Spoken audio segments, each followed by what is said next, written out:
Welcome to Today I Work On. And today I'm working on the rules that you need to follow to get invited back out on a boat.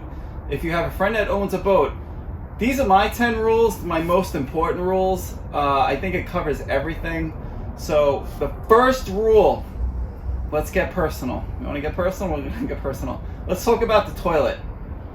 All these boats have a vacuum flush system. So what happens is if anything that goes into the toilet's not a part of you, or marine grade toilet paper, you're talking a $3,000 to $5,000 bill to replace the whole vacuum pump system, because it'll mess up the pump that creates the vacuum. Horrible. It's horrible for boat owners.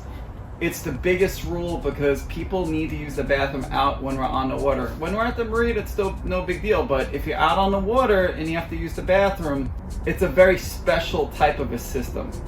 So no wipes, no feminine products, no toys, no toothbrushes, no paper towels, no nothing like that. Just whatever comes out of you, marine grade toilet paper, that's it. If you use a wipe, there's a garbage pail on the side, use the wipe.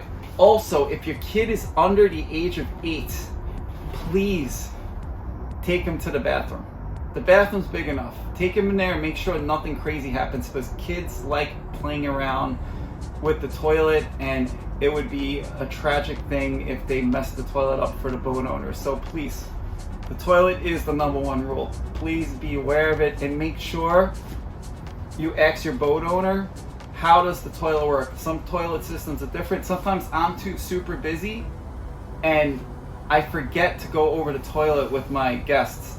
So just remind me, all right? I will send this video to all my friends. Rule number 2 is the 2 invite rule. All right? So if you're watching this video and you were invited out to a boat twice. Now we this is a New York thing. I don't know if anyone else does that, but it is a New York thing. If you get invited out twice, you're not going to get invited out again. That's the rule. Because other people want to go out and enjoy the boat. So say it's a Wednesday and I'm like, hey, let's go out on Saturday. And you say, hey, I have soccer. Okay, that's fine. We can make it another weekend. I will ask you, what weekend are you available? Give me a weekend. If that weekend comes up and I invite you out on a boat again because I have you on the list, and you say no, something else came up, guess what? You're never getting invited back again. It's not a cruel thing. It's just there's just a limited amount of time during the season, and we can invite out so many people, because you have to remember something. My B-Dock is the best dock where we are at the marina. I have dozens of friends. We go out all the time. And we also do boating trips with just the family. There's limited amount of times where we invite people out on the boat. So you want to take that, it's a privilege, it's not a right. Take that into account. That is rule number 2. Rule number 3, don't be late. Now, boating is not a fashionably late thing. It's not like, oh, I said 10, we'll get there at 11. You have to understand what the reason is. It's actually due to weather for the most part. That's one part. I'll get into the other part after I talk about the weather. So say in the morning, we have a small craft advisory until 10 a.m. Around 11, things will clear up and we could leave and everyone can have a good time, because you don't want to be out in snotty, windy water, right? I'm going to tell you, listen, we have to leave by 11, because at 5 p.m., they're calling for thunderstorms.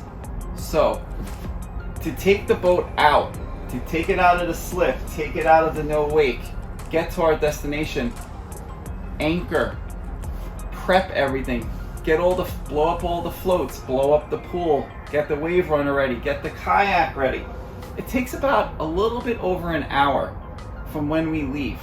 Sometimes a little bit longer, it depends. If the water's kind of dirty, there's wood, we have to slow down a little bit.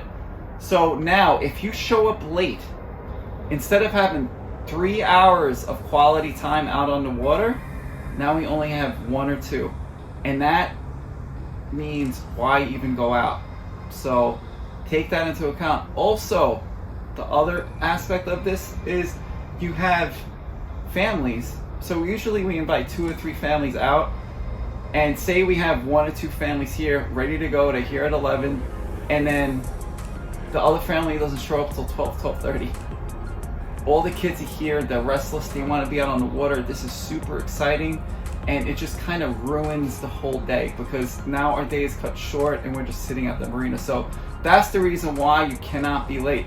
If you are late more than once, most likely we're not going to invite you back, or we're going to give you some time to say, hey, like, we'll do a few things to make sure that doesn't happen again. But most likely it's you don't get invited back out. So let's get into the next rule. The next rule: you need to be responsible for yourself. Generally, a lot of people go out, drink, have a good time, get passed out drunk, they throw up on the side of the boat. Don't throw up on my boat. Throw up on the side of the boat. Throw up on the bow of the boat. But make sure the wind is not blowing back onto the boat.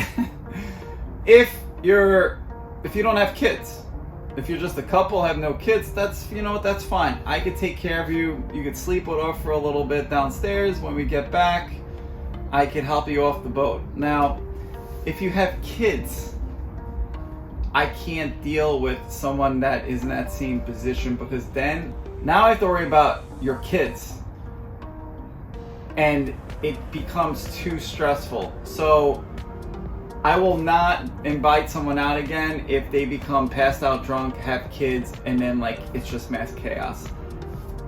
And sometimes it's nobody's fault. I'm just warning everyone, if you're not used to being out on the water, and I have friends that are really professional drinkers that will come out, and the whole environment will hit them so hard, they're like crawling off my boat going home, because they just can't handle the sun, the wind, the water, the working out, or the swimming and the kayaking. And it's like this. It's like just the snap of a finger, and my friends are just obliterated. So keep that in mind. You gotta really be aware. You have to stay hydrated and drink. But stay hydrated and drink, but just don't drink too much. So if you're like a 5 beer person, make it a 3. If you're a 10 beer person, make it a 6, because the environment will get you really hard, and you don't want to be that person that's the irresponsible parent with kids on a boat, because like I said, there's a lot going on, and I need teamwork in a way. I need everyone to be responsible for their own families. I have enough going on with taking care of the boat, taking care of my wife, and taking care of my kids. So please keep that in mind. Let's talk about the next rule. The next rule: offer to bring food and drink to the boat. We will have enough food and drink for everyone, but just enough. If you're a little extra hungry, and we're gonna run out of food, and food is expensive. Drinks are expensive, beer is expensive. If you're bringing a family of 5, offer to bring hot dogs, hamburgers, chicken, whatever you like. If you like veggie burgers, if you're a vegetarian, if you like tofu, whatever, bring it so we can eat it. Bring some snacks, bring some chips, bring some Doritos, bring some beer, bring some wine. If you like frozen drinks, bring your blender, bring some alcohol so you can mix it. Bring enough food. My rule usually is, if I'm going out on someone else's boat, we bring enough food for us, and then enough food for one more family. So if we're a party of 5, we're bringing enough food for 10. So there's plenty of food, because the food does go. Let's talk about the next rule. I have a lot going on. I'm responsible for everyone on the boat. I'm navigating the boat. I'm making sure everyone's safe. I'm making sure everyone's having a good time. I might need help. Please, when you get to the boat, right before we leave, if it's a couple, usually the husband, wife, I don't care, offer to help. Can I do something from you? And I will explain to you what I might need. And most times, the most help we need is when we're leaving the slip and coming back from the slip. So I might say, hey, can you get on the front of the boat? Make sure, if we get too close to a pylon, use the stick, push off. Maybe it might want you on the back of the boat. Get off, grab a line, things like that. It's super helpful if you offer to help on the boat. So if I don't get any help and I need help, I just look at my wife, but then no one's watching the kids. It makes things a little bit hairy.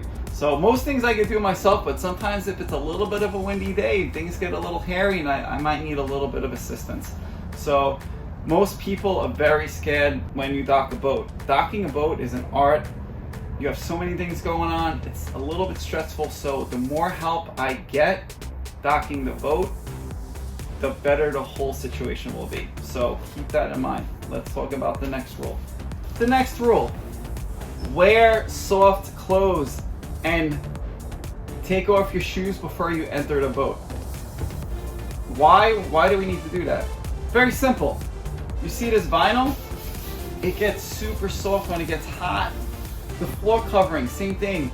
It gets super soft. Even here right now, it's 50 degrees outside. It's about 80 degrees in here with all the canvas on. Jeans will dye this white vinyl and it's impossible to get out. And you have a blue patch on your vinyl until you replace it. If you wear something spiky, it'll damage the vinyl. It'll cut the vinyl.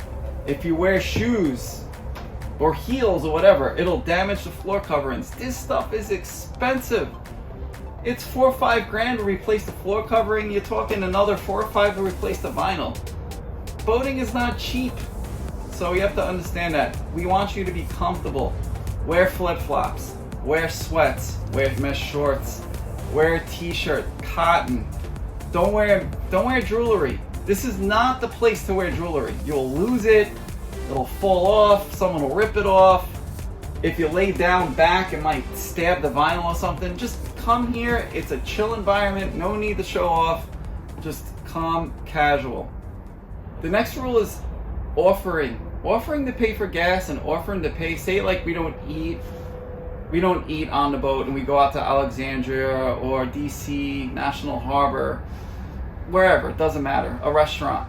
Offer to pay for the meal for the family that owns the boat. Most people are not gonna take it. A lot of people just strong on it and they pay, we don't even know, the check doesn't even come, and it's like, oh, it's taken care of. I know a few people like that. I appreciate it. They're always invited back on the boat. The other thing is gas. I'll never take gas money. Never. Even though it's super expensive now, it's my boat. If you offer to pay for some gas, that means you understand and appreciate how much money and time and effort goes into boating, and you appreciate getting invited out. So remember, if you go out, offer to pay for that meal and offer to pay for some gas, because at the end of the day, right now, you're talking $200 to $400 to go out on the water. So that is something that you should know, and it's a rule. Let's talk about the next one. Now, if you like boats or you don't know much about boats, there's like all these cool boat videos down in Miami, like Wavy Boats is one that I really like. Shout out to Wavy Boats. It's wearing a life vest, not for adults, but for kids. Adults don't have to wear a life vest, but if you're 12 and under, you need to wear a life vest. So before you come to the boat, watch this video and let the kids know, hey guys, you need to wear a life vest. Now in Miami, they don't do that, which to me is mind-blowing. I'm surprised the police are not on top of that more, but here, right out in the No Wake, you have every single county cop watching every single move you make. We don't do that for that reason. We actually do it because we want the kids to be safe. The second I start the engines, actually, the kids have their life vest on. Because I don't want to take a chance. Boats sink, man. We just had a boat that almost sunk a few days ago right on our dock.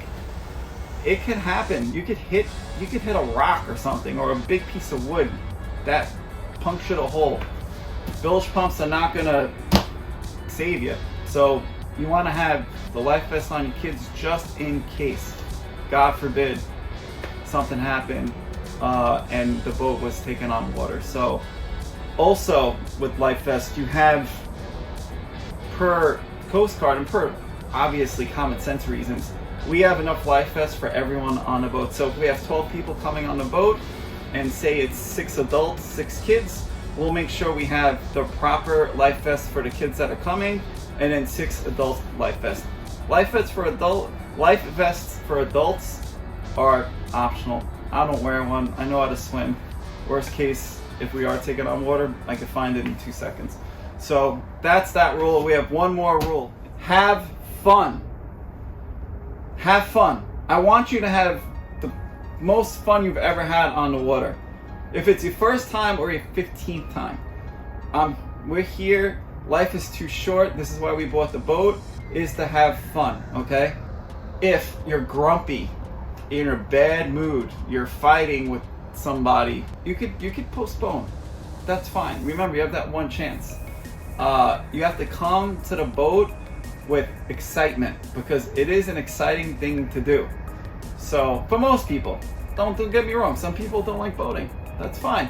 Most people do. So keep that in mind. I want you to have a lot of fun and drink and eat and go on the wave runner and take the kayak out, and we'll take a ton of pictures. I'll get the drone going. We have the music blasting. It is such a great time. Please have fun. These are my rules. Some are spoken, some are unspoken. I have this YouTube channel because I have a big mouth and I like to communicate a lot. So this is one video. I actually wanted to do this video last year, but I didn't. I wanted to really hone in my rules because I was a little rusty from owning a boat. But that's about it. If you like this video, please like it. If boat owners, if you have any comments that you want to add or any rules that I forgot or I need to tweak, fill me in the comment section. And I appreciate all the love I've been getting on my channel. Doing this is a lot of fun, and look forward to more videos. So again, thanks for watching and take care.